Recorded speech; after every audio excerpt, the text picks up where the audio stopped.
रयत सारथी news नेटवर्कमध्ये आपल्या सर्वांचं स्वागत आहे। पाहूया आपल्या भागातल्या आपल्या बातम्या। दानवाड येथे प्राचीन घाटाचे अवशेष सापडले, राधाकृष्ण मंदिराच्या जीर्णोद्धाराच्या मागणीला जोर। शिरोळ तालुक्यातील दानवाड येथे शेतातील रस्त्याच्या कामासाठी खुदाई सुरू असताना प्राचीन घाटाचे अवशेष आढळून आल्याने परिसरात उत्सुकतेचे वातावरण निर्माण झाले आहे। हा घाट गावातील पुरातन श्री राधाकृष्ण मठासमोर असल्याचे निदर्शनास आले असून या शोधामुळे ऐतिहासिक वारशाच्या जतनाचा मुद्दा पुन्हा ऐरणीवर आला आहे। दानवाड येथे कृष्णा नदी आणि दूधगंगा नदी यांचा पवित्र संगम आहे। या संगमावर श्री राधाकृष्ण मठासह श्री संगमेश्वर मंदिर येथील शिवलिंग भाविकांचे श्रद्धास्थान आहे। सुमारे 1 एकर क्षेत्रात पसरलेल्या या मंदिर परिसराला सध्या अवकळा प्राप्त झाले असून मंदिराच्या जीर्णोद्धाराची आवश्यकता भाविकांकडून व्यक्त केली जात आहे। जुन्या पिढीतील नागरिकांच्या सांगण्यानुसार मंदिरापासून थेट नदीपात्रापर्यंत घाट होता।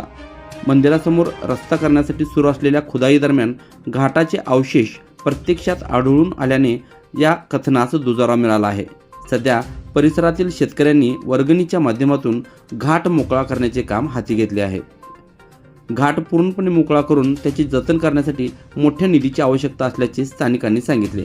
त्यामुळे लोकसहभागाबरोबरच शासनाचा हातभार मिळणे आवश्यक असल्याची मागणी पुढे येत आहे।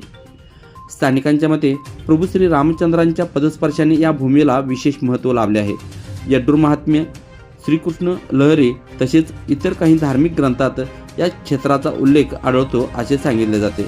पर्यटन व अध्यात्माच्या दृष्टीने या स्थळाचा विकास होऊ शकतो।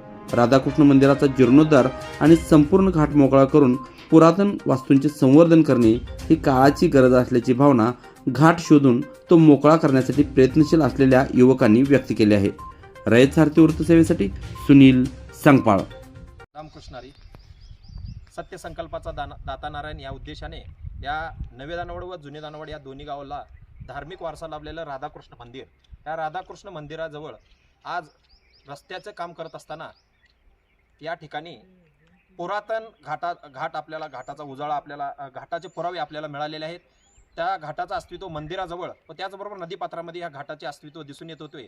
पण वडीलधाऱ्याकडून ऐकले होते की या ठिकाणी सुद्धा घाट असू शकते, हे आम्ही ऐकून होतो। त्यानंतर त्या घाटाचं म्हणजे त्याची चौकशी करून किंवा ते खोदण्याचं काम केल्यानंतर ते उजळाला आलं व त्याचबरोबर आज हा घाट आपल्याला अस्तित्वात दिसत आहे।